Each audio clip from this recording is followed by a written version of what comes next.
Rooftop Rabbi. Jonathan Glass here with the first of our relationship tidbits. These are little things that are going to help you in your relationships in life, I hope. So the first one is like this. There's two ways of talking.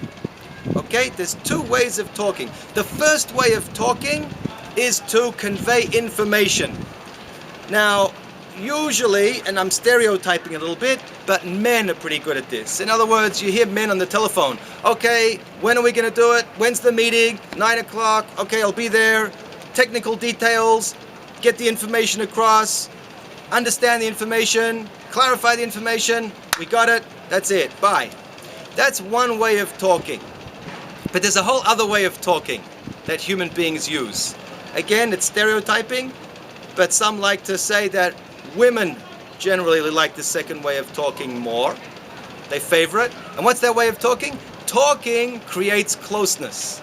Okay? You're not talking to convey information. You're talking to get close to another person. So you chat. You chat. And when you chat, it doesn't really matter what it is that you're talking about. You're not about conveying information. You're about getting close to another human being. That's a whole other way of talking. So some people like to say, again, it's a bit of a stereotype, but maybe there's some truth to it. You decide that sometimes women on the telephone will spend a long time on the telephone, kind of chit-chatting, talking about this and talking about that, right? People on the telephone can talk because they're not about conveying information. They're about feeling close to each other.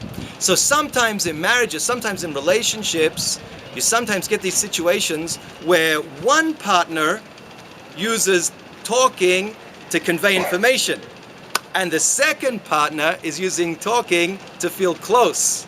And when you get that, so you can have a problem because it's like, okay, look, I already told you that. The joke about the guy who said to his wife, she said, do you love me? Extreme example. And he said, yes, I told you that 3 years ago. Like, you already have that information. Like, why do you want that information again? Right? So there's two ways of talking. There's one way of talking where it's to convey information, but the second way of talking is not about information at all. It's just about creating closeness. So be aware of those two ways of talking.